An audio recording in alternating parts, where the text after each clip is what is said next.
was he? He was released about 10 days before that on a charge of cruelty to a child, and so he was supposed to be reporting on condition of bail.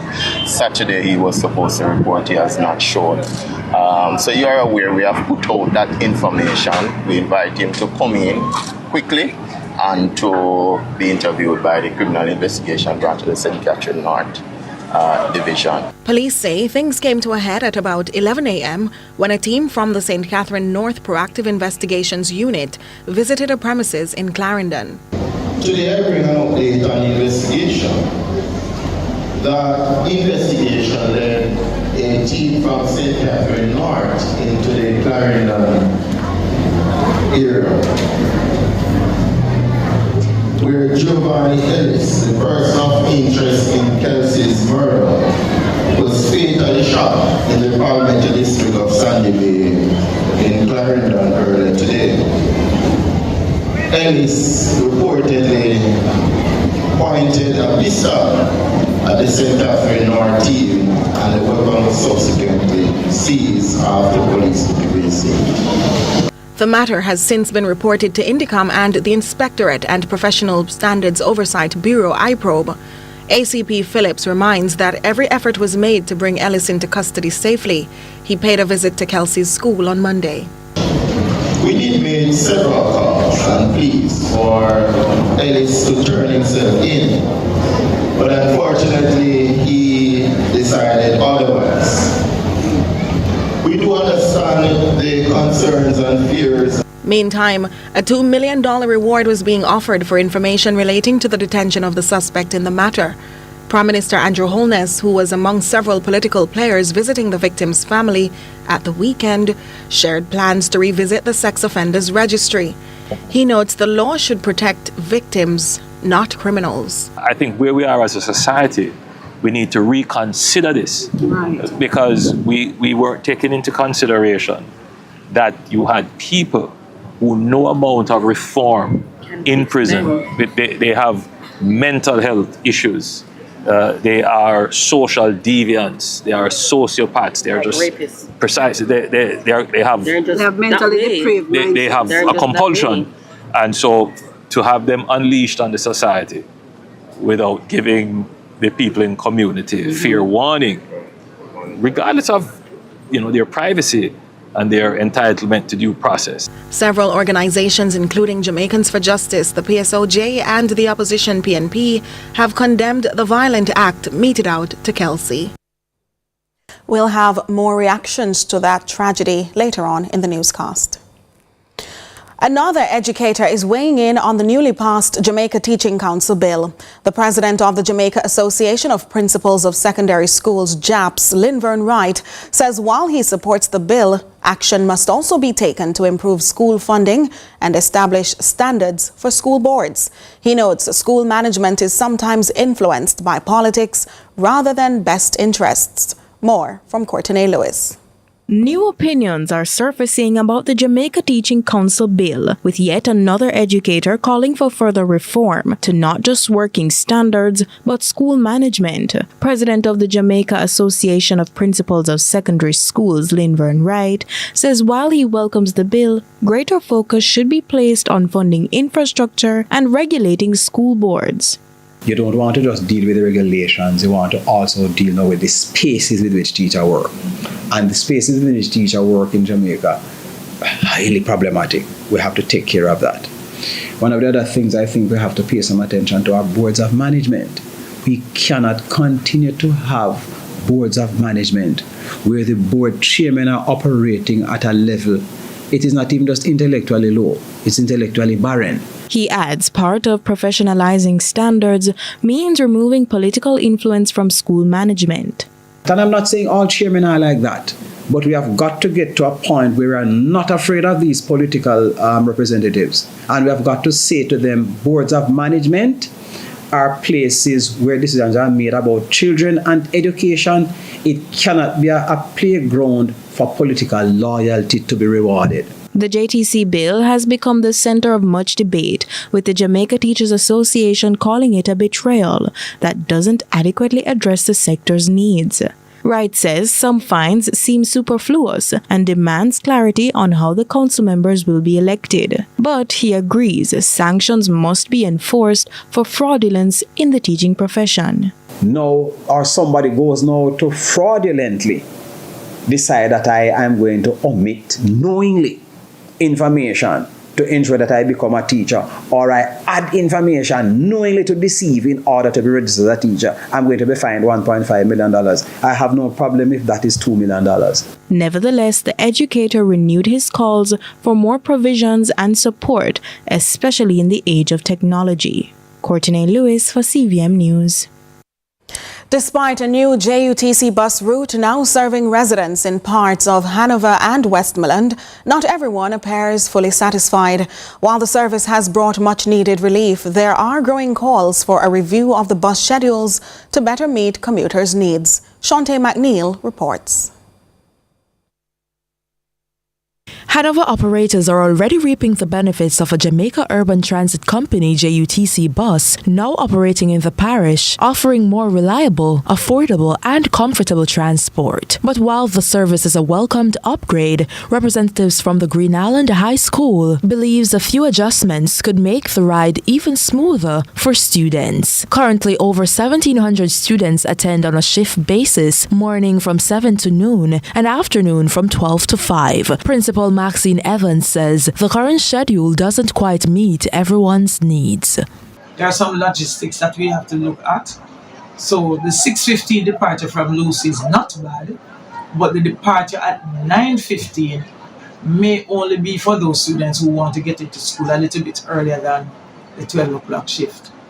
Then the later departure from Lucy at 2:45 would not serve us very well because our children would need to leave from school to Lucy or surrounding districts at 5 o'clock. Still, she acknowledges the bus has been a financial lifeline for many families. The bus, if it carries about 30 students, it is really a great help for the student population to get here and to get here on time. So it will create that positive impact. There is going to be a stir at first, of course, with the local bus drivers or taxi drivers, but I believe they will understand over time, and especially because our children come from low socioeconomic backgrounds, then the help from the JUTC or the Metrobus company should be a real impact. Only one JUTC bus currently runs the Lucy to Negril route, but the company says more units will be added to the Hanover fleet soon. Until then, students, residents and hospitality workers are grateful for the much-needed ease, especially during the busy school and work hours. Shante McNeil, CVM News. As the world celebrates International Nurses Day, the government has reaffirmed its commitment to supporting nurses in Jamaica. This comes after the Health and Wellness Minister, Dr. Christopher Tufton's announcement that nearly 1,500 new posts were made available in hospitals. May 12, the world acknowledged the selfless dedication of nurses, International Nurses Day. The event was not lost on Jamaican officials as the Nurses Association of Jamaica, in partnership with the Lasco Chin Foundation, recognized their service and vital contribution under the theme, Our Nurses, Our Future, Caring for Nurses Strengthens Economies. At a press briefing on Monday, Minister of Health and Wellness Dr. Christopher Tufton expressed gratitude for the nurses' dedication and commitment to health care. He emphasized the government's support for nurses in its provision of more long-term posts within the hospitals. We have made more posts permanent over the last number of years than any time before. Nearly 1,500 posts. Before now, many nurses had to work on a temporary basis, on contract. And that did not offer the security of tenure that you deserve. Minister Tufton highlighted the void created by thousands of nurses who have migrated, which he says opens opportunities for others in specialized areas like operating room, oncology, and critical care. Over 5,538 nurses have applied for verification requests to explore and be diplomatic. There are options elsewhere. And many of those are highly trained specialist nurses, the ones that know we have a gap in many of those areas of up to 50%. He promised better working conditions for nurses and encouraged them to stay. Part of that is the wage negotiation, part of that is conditions of work, part of that is family and friends and wanting to be where you are loved and appreciated like how I love and appreciate you. Courtney Lewis for CVM News. Stay with us for more news in just a moment.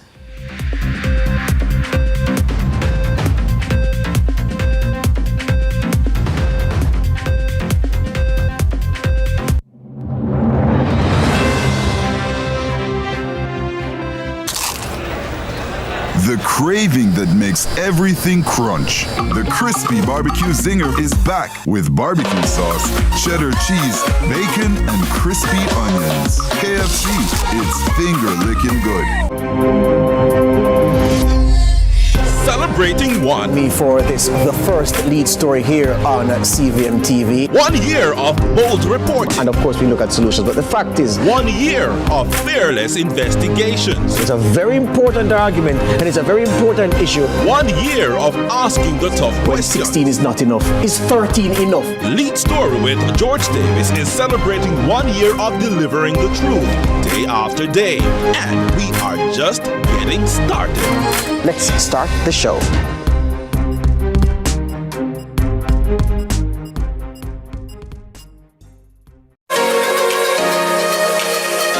Rise with Sunrise. Yendi and Dennis are taking you through your Tuesday.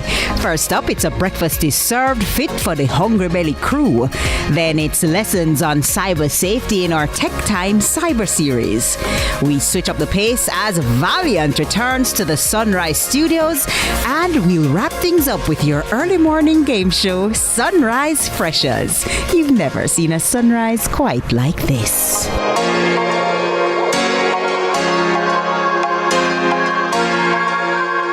So, I'm sure you took her to a doctor, and what did he say? He said that she had a hole in her heart. She's a blue baby.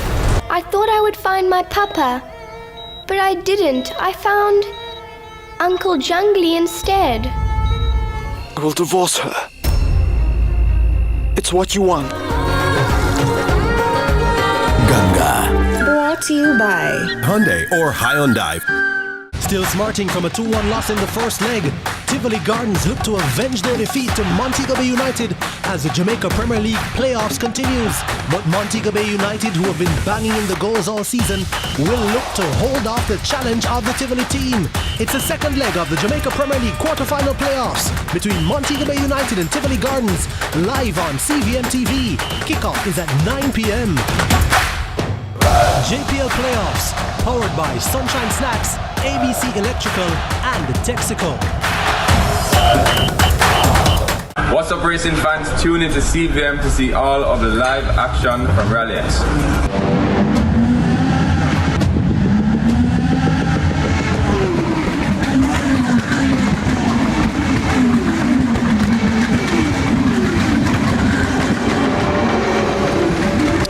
One race left to go today.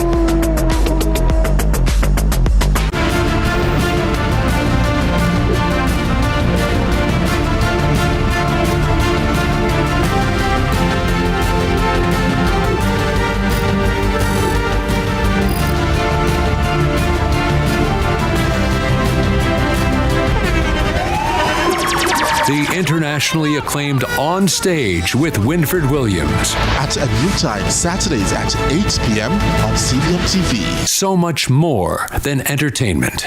Let's delve deep into the issues. We'll take you beneath the surface. Greetings and salutations. My name is Orville Higgins, and it's another edition of Fan Central. Talking to the people at the heart of the top sporting stories. Hear from your favorite sportsmen and women and the administrators who work tirelessly to make it all happen. It's live sports talk. I've written an entire article. Yeah. Looking at all the major issues every Tuesday at 9 p.m. It's Fan Central.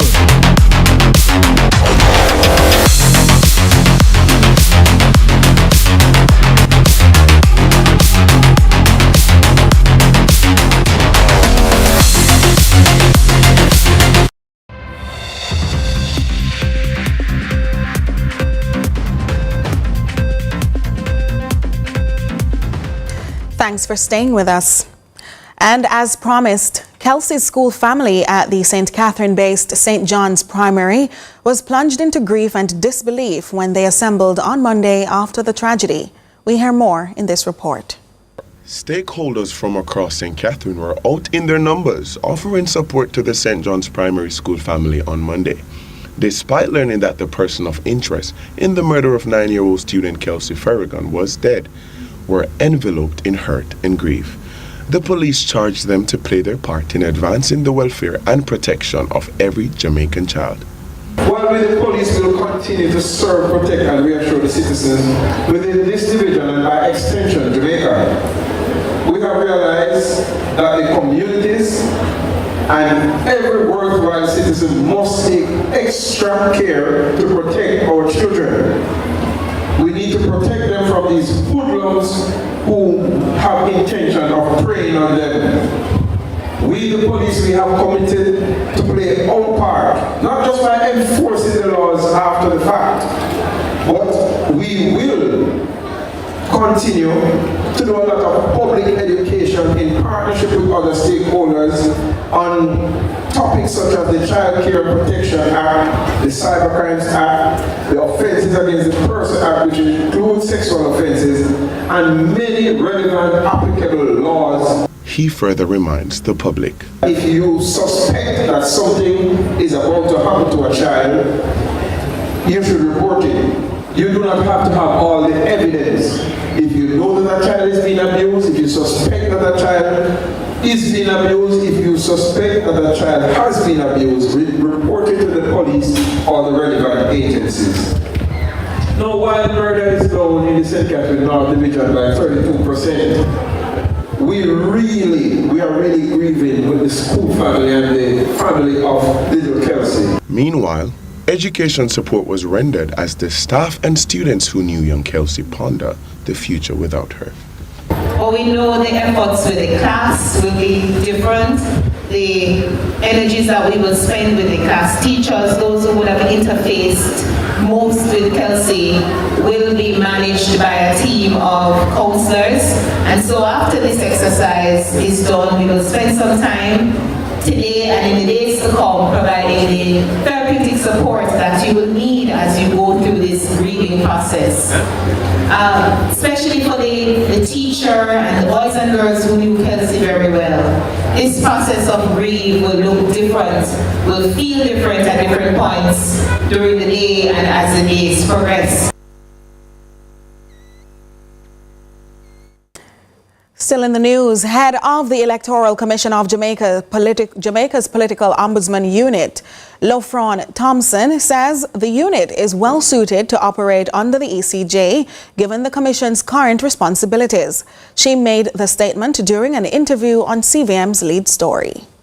The portfolios or the responsibilities fall within oversight function, and the responsibilities of the political ombudsman being to oversee the proper conduct of political actors during an election season. It is right within the realm of work that we conduct here at the Electoral Commission, looking to see that there's compliance with the requirements of registration, compliance with the requirements under the law governing election campaign financing, the requirements for reporting in order to retain registration, and similarly, the requirements for operating in a civil and decent manner at the point of elections. So if I may, Lofron, so based on your substantive remit, it was a natural extension of duties to ask you and your office to do this thing, given what you've been doing since 2016, is what you're saying? I think it is a competent fit, given that which we do here at the Commission. We take a break. Stay with us.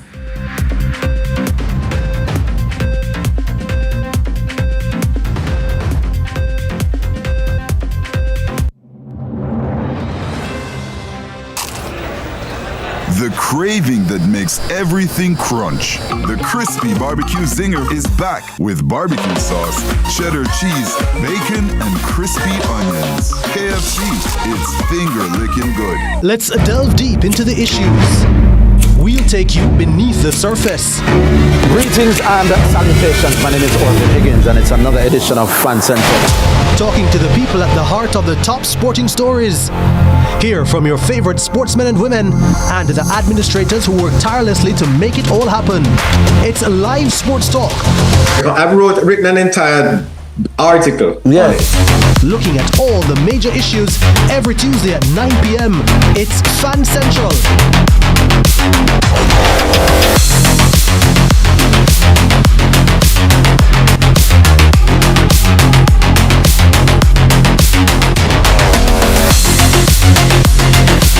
Still smarting from a 2-1 loss in the first leg, Tivoli Gardens look to avenge their defeat to Montego Bay United as the Jamaica Premier League playoffs continues.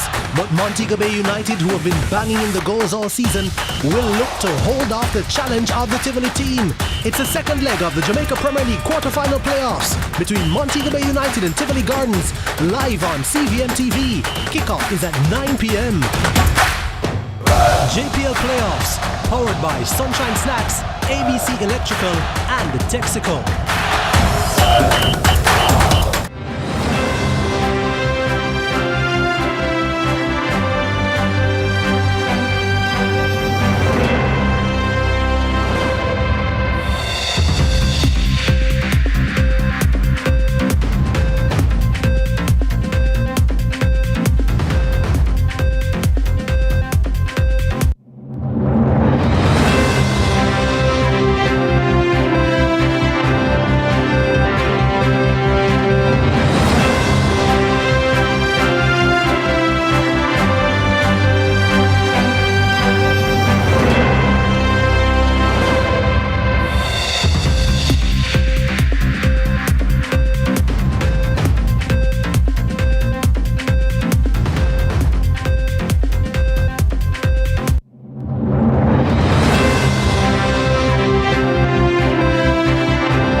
Welcome back, and it's now time for the business report. Today we reverse a little to the Jamaica Auto Show held at the weekend. The Jamaica Auto Show is an annual event that showcases the latest in automotive technology and design.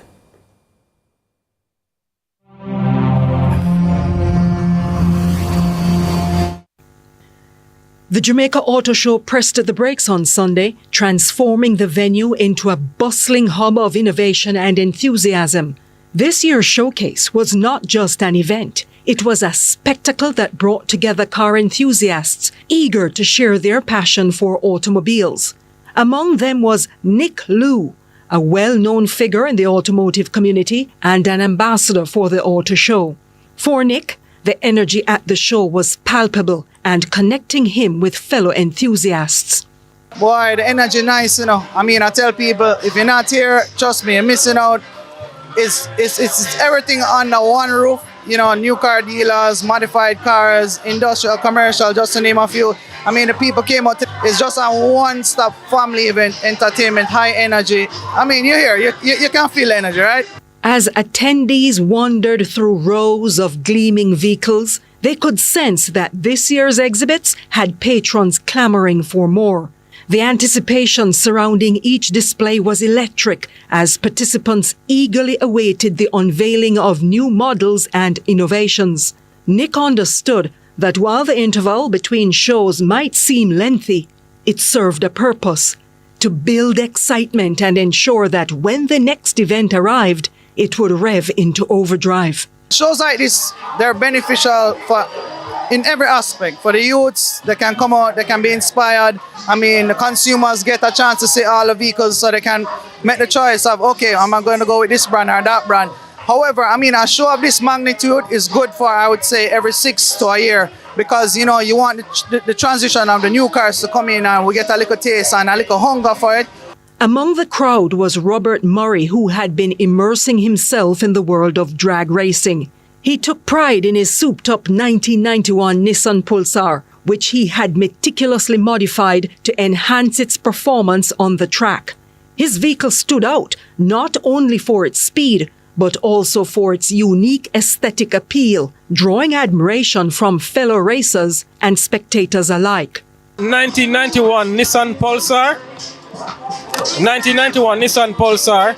However, we did some modification to it. We changed the engine from the original SR20 and placed a K24 engine in it.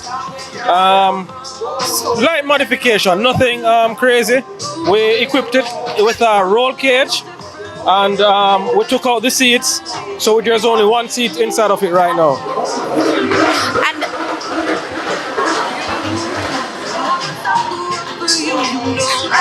what does a show like this bring to persons of your interest? Persons that are car enthusiasts, persons that just like the vehicles. Like, what do you think a show like this brings to you? All right, so the first thing, persons can come out, have a look at the car close up. You can also probably speak with the person who owns the car to get certain tips and ideas from them. And you can actually see whatever modification that was done to the vehicle. Another notable participant was Jamie, a self-proclaimed car junkie who appreciated the collaborative atmosphere with banks and suppliers under one roof. Jamie recognized that this arrangement provided invaluable resources for aspiring car owners and modifiers alike. It created opportunities for networking and learning about financing options, parts sourcing, and technical support.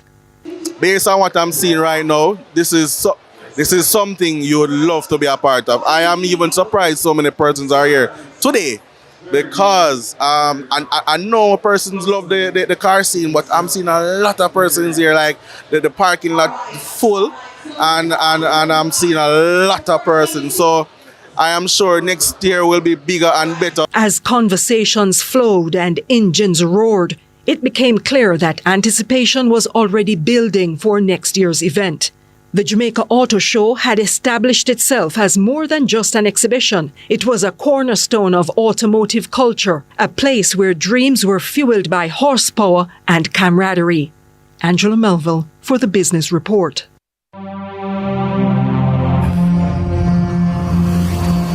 And for a look at what's to come in sports, here's Jordan Fort. Yeah, I know you're talking about the auto show. It would have been a nice segue if we were talking about motorsports. But a lot of football coming up in Sports Sneaker as usual. Of course, the Jamaica Premier League playoffs continue. The second legs this evening, Cavalier versus Portmore, Montego Bay United versus Tivoli Gardens. How will that play out? Who will progress to the semis? We'll find out this evening. Plus, we're talking about the CASAFA semi-finals. The finalists have booked their place. That was live right here on CVM TV on Saturday and Sunday. Virat Kohli, the well-known Indian Test cricketer who is decorated and celebrated retiring from Test cricket. And could pickleball be the future of Jamaican sport? I need to ask you that later on. But join us right after the break.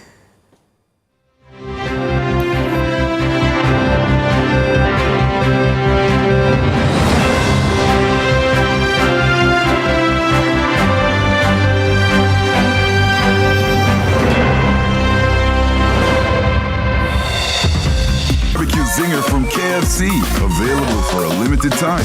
KFC, it's finger licking good. The time by KFC is... Hey you know all the people in your business? You should take advantage of CVM TV's unbeatable small business advertising package. Trust me.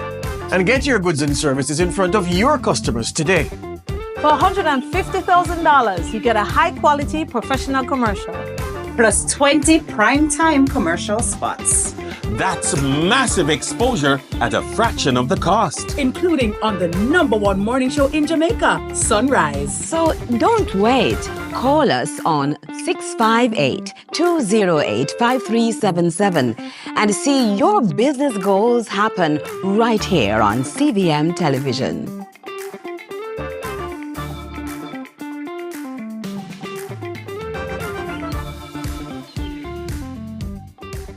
What's up, racing fans? Tune into CVM to see all of the live action from Rally X.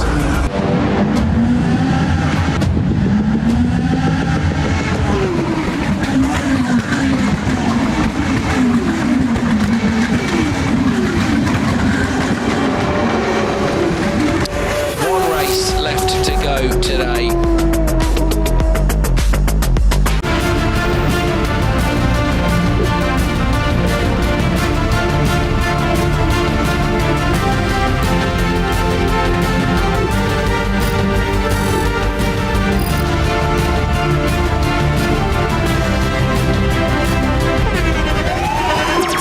The internationally acclaimed On Stage with Winford Williams. At a new time, Saturdays at 8 p.m. on CVM TV. So much more than entertainment.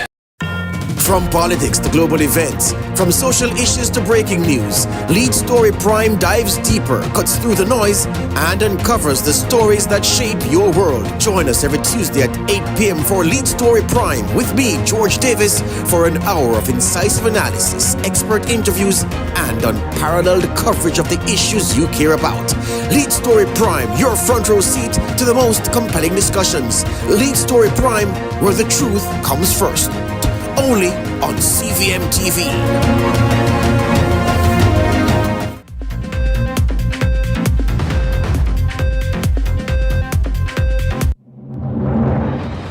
Welcome back, and just in time for a look at what's happening online. So, what's happening online? Giovanni Ellis, the man listed as a person of interest in the shocking killing of 9-year-old Kelsey Farragon, was fatally shot during a police operation in Sandy Bay, Clarendon on Monday. Here's some of what you had to say.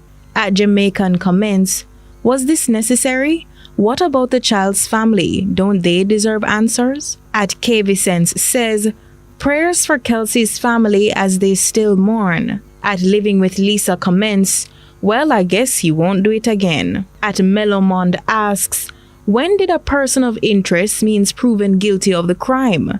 Not condoning, but Jaja. Who gets to be the judge or juror and executioner all in one?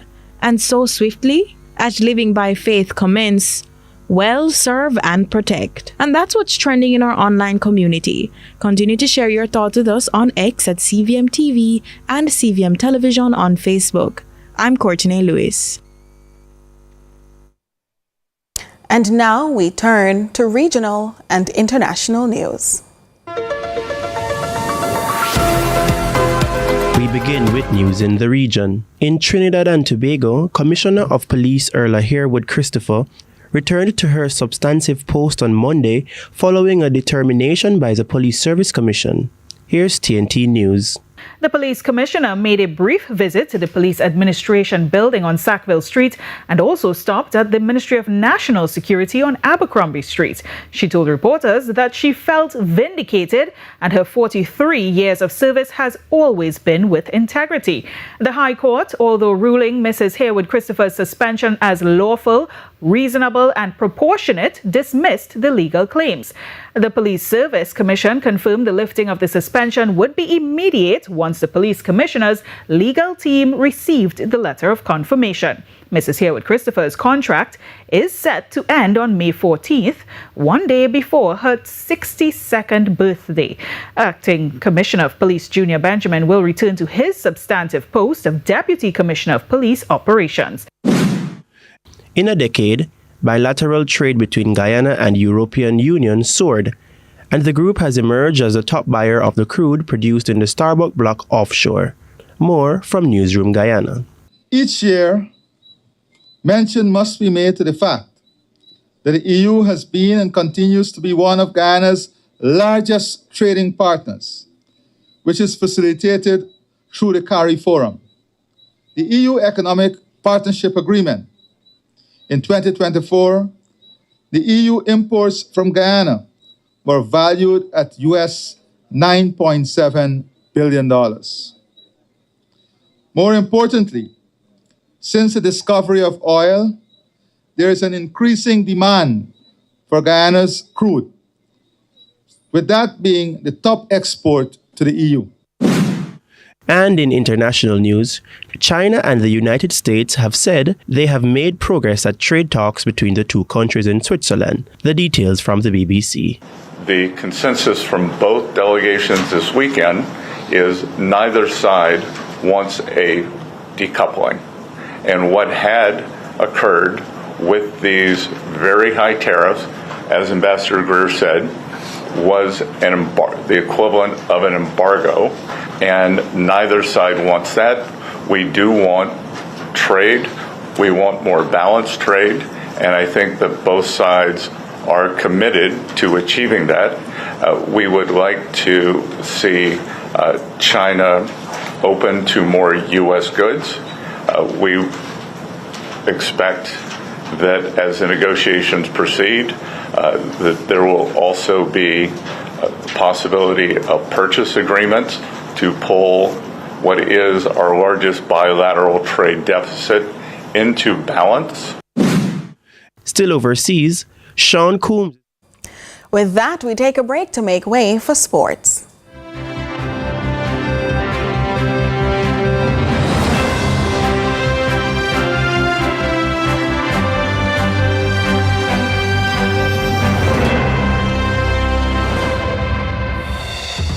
What makes a burrito bond so attractive? You're investing in a bond issued by a company that stands out for its financial strength. We have a history of strong financial performance and growth, demonstrating resilience. Our leverage remains low relative to our peers, demonstrating financial stability. We received a strong A+ rating from CARICRIS, a testament to our creditworthiness. And we're backed by a knowledgeable and experienced management team committed to driving success. The bond is available in both Jamaican and US dollars, ranging from tenures between 2 to 10 years at attractive interest rates. Plus, it's expected to be listed, which will enhance liquidity for all investors. Burrito bonds are burrito strong. Download our prospectus.